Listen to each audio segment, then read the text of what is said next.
પ્રકૃતિની નજીક સ્વાસ્થ્યની સફર. હોમિયોપેથીથી બદલો તમારી લાઈફસ્ટાઈલ.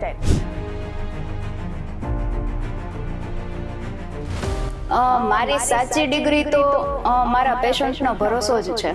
એ રિપોર્ટ લઈને નહીં, પરંતુ એની આંખમાં એક ભરોસો લઈને આવે છે અને એ ભરોસો જ મારી સાચી ડિગ્રી છે.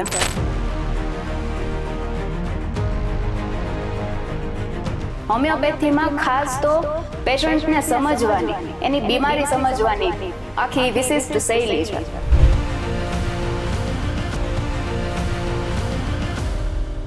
આખા વિશ્વમાં, ખાલી ભારતમાં જ નહીં પરંતુ આખા વિશ્વમાં અત્યારે હોમિયોપેથીની ડિમાન્ડ ખૂબ જ વધી રહી છે. ખાલી માથું દુખે છે, માથાની ગોળી આપી દીધી નહીં, એ રીતે નહીં, પરંતુ માથું એને શું કામ, શેના કારણે દુખે છે એ જોવા આવે છે.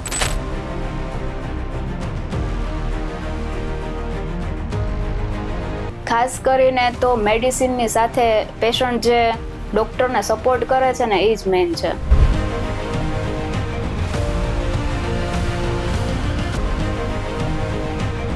પ્રકૃતિની નજીક સ્વાસ્થ્યની સફર. હોમિયોપેથીથી બદલો તમારી લાઈફસ્ટાઈલ. તમારી તબિયતની દરકાર સચોટ માર્ગદર્શન માત્ર BS9 TV ન્યૂઝ પર. સાચી માહિતી અને સચોટ માર્ગદર્શન, તબિયત સુધારવાની સાચી ચાવી.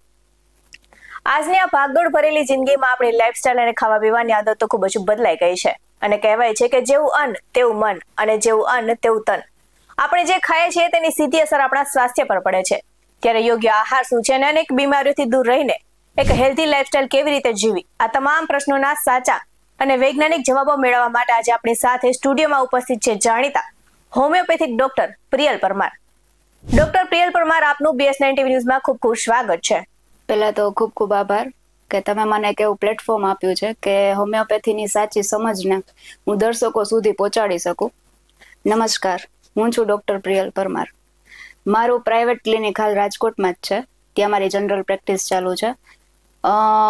ડાયટિશિયન સાથે જ કાયરોપ્રેક્ટિક થેરાપીનો પણ મેં કોર્સ કરેલો છે. મારી આ ફિલ્ડમાં તેમજ મારા પેશન્ટ્સમાંથી હું શીખતી જ આવી છું અને આ નાની ઉંમરમાં મેં ઘણું બધું શીખી લીધું છે. મારી સાચી ડિગ્રી તો મારા પેશન્ટનો ભરોસો જ છે.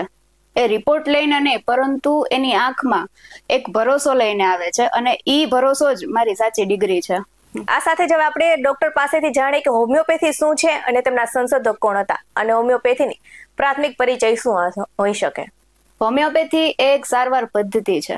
જેમ એલોપેથી હોય છે, આયુર્વેદિક હોય છે, એવી જ રીતે હોમિયોપેથી છે. એક મેડિકલ ફિલ્ડ છે.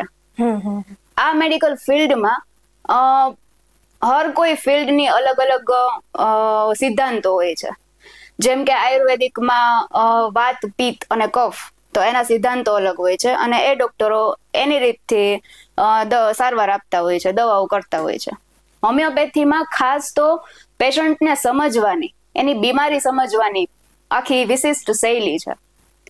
હોમિયોપેથીમાં ખાલી પેશન્ટ્સની કે દર્દીની કમ્પ્લેન્ટ્સને ફોકસ કરવામાં નથી આવતું, પરંતુ એનું નેચર, એની રહેણી કહેણી, એના હેબિટ્સ, એની ટેવ કુટેવ, આ બધાનો પરિચય કરીને પછી મેડિસિન સિલેક્ટ કરવામાં આવે છે.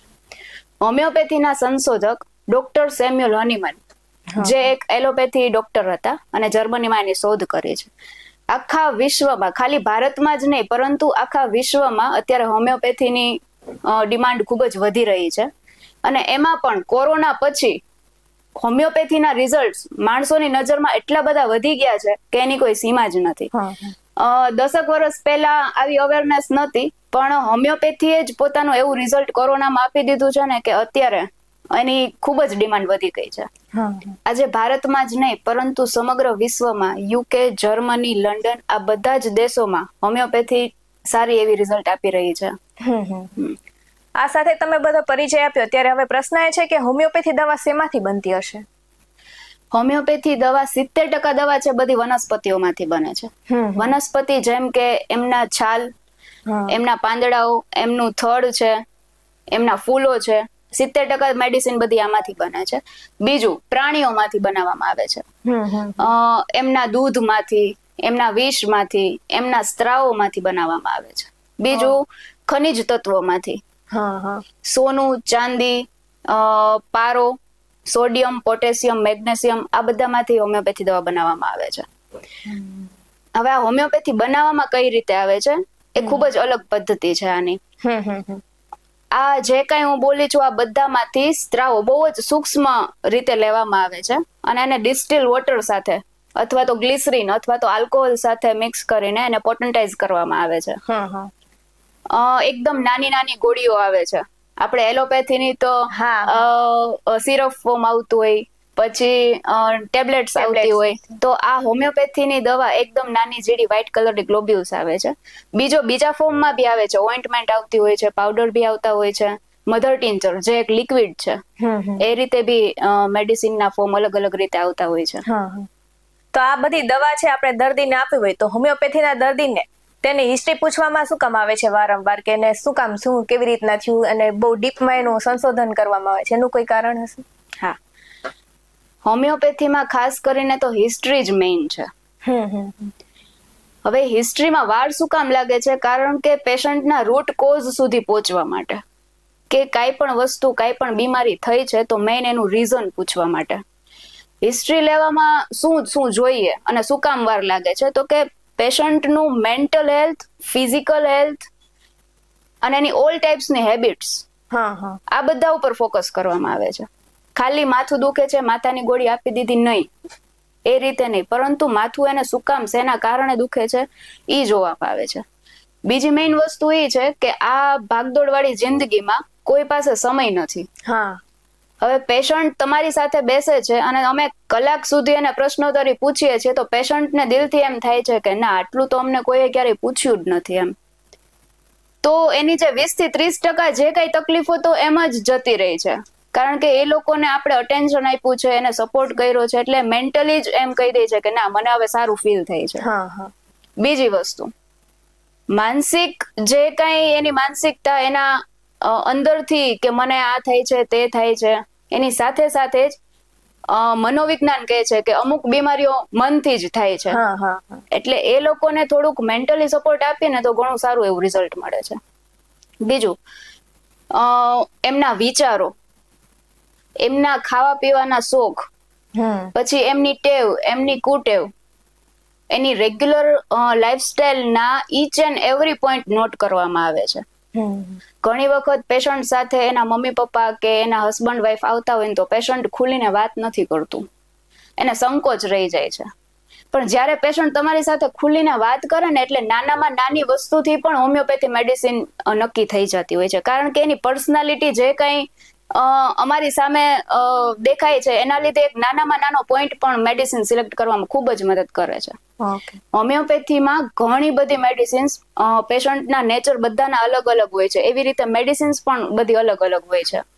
તો અમુક એનો જે ગુસ્સો છે, અમુક એના સ્વપ્ના છે, અમુક એના જેનાથી ડર લાગતો હોય, જેનાથી ભય લાગતો હોય, તો આ બધી વસ્તુ જોઈને પછી એ બધો ડેટા કોઈ મેડિસિન સાથે મેચ કરવામાં આવે અને પછી મેડિસિન સિલેક્ટ થતી હોય. આ બધાના લીધે હિસ્ટ્રી લેવામાં વાર લાગે છે. અચ્છા, કેમ કે ટાઈમ પીરિયડ ખૂબ માગી લે કે તમે શું ખાધું, ક્યારે જાગો છો, ક્યારે ઉઠો છો, એના માટે.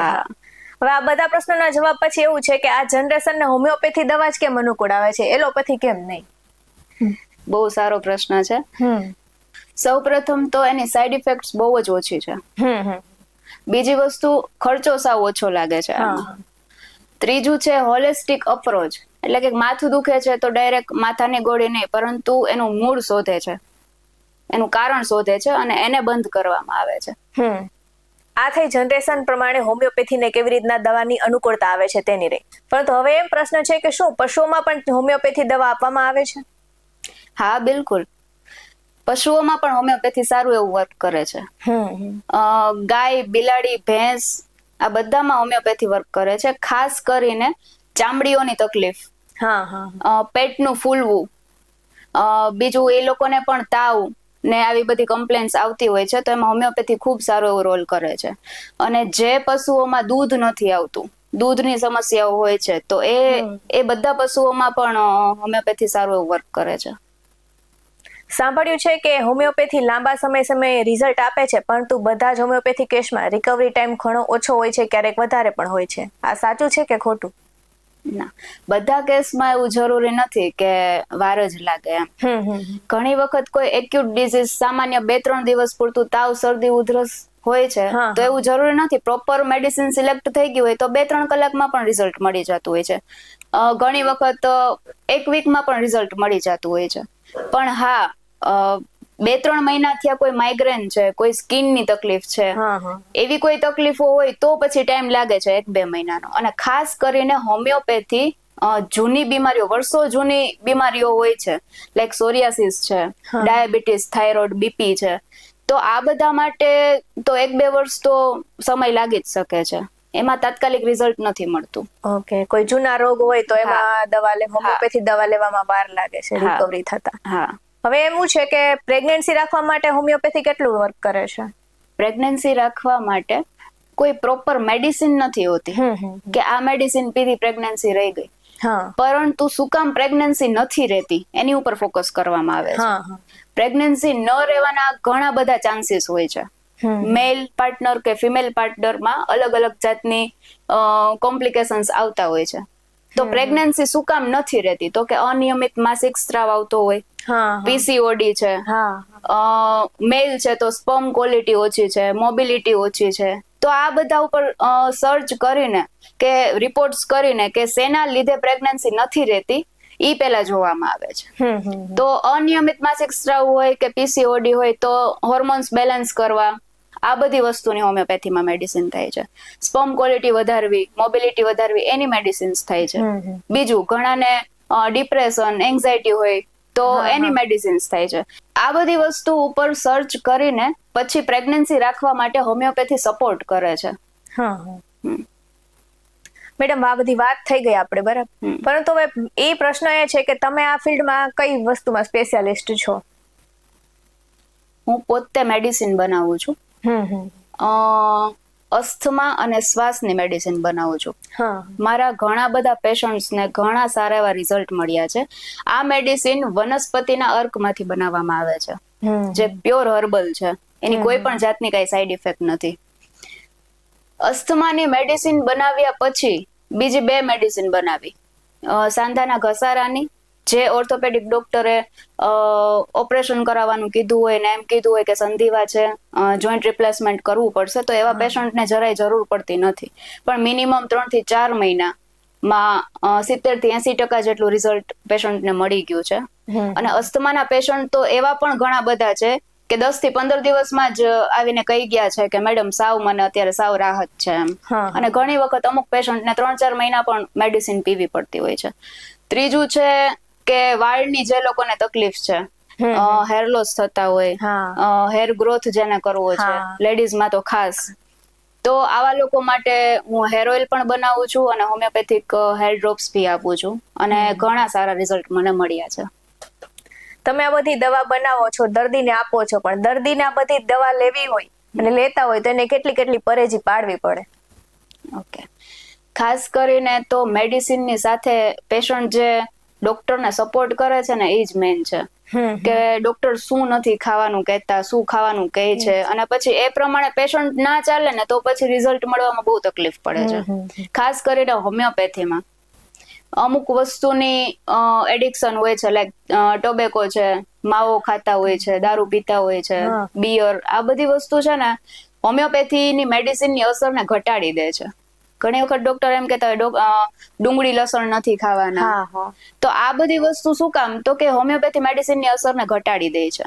બીજું, તમે જયારે હોમિયોપેથી મેડિસિન પીવો છો ને ત્યારે જીભ નીચે મૂકો છો ને ત્યાંથી જ એની અસર ચાલુ થઈ જાય છે. એટલે ખાસ કરીને તમારું મોઢું સાફ હોવું જોઈએ, એકદમ ચોખ્ખું હોવું જોઈએ. જેમ તમારું પેટ ખાલી રહેશે ને એમ હોમિયોપેથી મેડિસિન તમને વધારે અસર કરશે. પછી આ બધી દવા હોય, માનો કે તમે તમારી પાસેથી કોઈ દર્દીએ હેરફોલની દવા લીધી છે અને એને એમ થાય કે આમાં તો બહુ વાર લાગે છે દર્દીને, કેમ કે આ દવા હોમિયોપેથિક દવા તો બધી લોંગ ટાઈમ જ હોય, તો લોંગ ટાઈમ દવા લેતા હોય અને પછી એને ઝડપથી રિકવરી જોતી હોય તો એની સાથે એલોપેથી દવા લઈ શકે કે કેમ? જો ડાયાબિટીસ, થાઇરોઇડ અને બીપી, આ વસ્તુઓ એવી છે કે જેને કંટ્રોલ કરવા માટે એલોપેથી મેડિસિન ચાલુ જ હોય છે પેશન્ટ્સની. તો એની સાથે સાથે હોમિયોપેથી લઈ શકે છે, પણ ખાસ ડોક્ટરની સલાહ પ્રમાણે. ઘણી વખત પેશન્ટ એની રીતના ડોઝ નક્કી કરી લેતા હોય છે. એની રીતે એલોપેથી ડોઝ નક્કી કરી લેતા હોય, હોમિયોપેથી ક્યારેક મન થાય તો પીતા હોય છે, ક્યારેક નથી પીતા હોતા. તો આ ઇનરેગ્યુલરિટી છે ને એક ટાઈમ એને હેરાન કરી દે છે. તો ખાસ કરીને એલોપેથી ડોક્ટરને પણ બતાવવું જોઈએ અને હોમિયોપેથી ડોક્ટરને પણ બતાવવું જોઈએ. અને જો બે દવા તમે સાથે લ્યો છો તો 30 થી 40 મિનિટનું વચ્ચે અંતર રાખીને પછી તમે લઈ શકો છો. ઓકે ઓકે, હા, એટલે સમજાઈ ગયું. કેમ કે ઘણી વખત એવું થાય કે આ દવા બહુ પીધી પણ ફેર નથી પડતો એનો. હા. તો ડોક્ટર પ્રિયલ પરમાર સાથેની આ ખાસ વાતચીત પરથી સ્પષ્ટ થાય છે કે હોમિયોપેથી પાછળનું વિજ્ઞાન અને તેના પરિણામો મેળવવા માટે સંતુલિત અને ઘરનો ખોરાક ખાવો જોઈએ, જે લાંબા ગાળાના સ્વાસ્થ્યની ચાવી છે. તો ડોક્ટર સાહેબે આપણને આપણી હેલ્થ ટીપ માટેની રોજિંદી જીવનની જીવવા માટેની ચોક્કસપણે ઉપયોગી સાબિત થશે. આવા જ વધુ અહેવાલ સાથે ફરી મળતા રહીશું. તમે અમારી યુટ્યુબ ચેનલને સબસ્ક્રાઇબ કરવાનું અને અમને ફેસબુક અને ઇન્સ્ટાગ્રામ પર ફોલો કરવાનું ભૂલશો નહીં. બાકી નવી અપડેટ્સ મેળવવા માટે આપ જોતા રહો BS9 TV ન્યૂઝ. નમસ્કાર.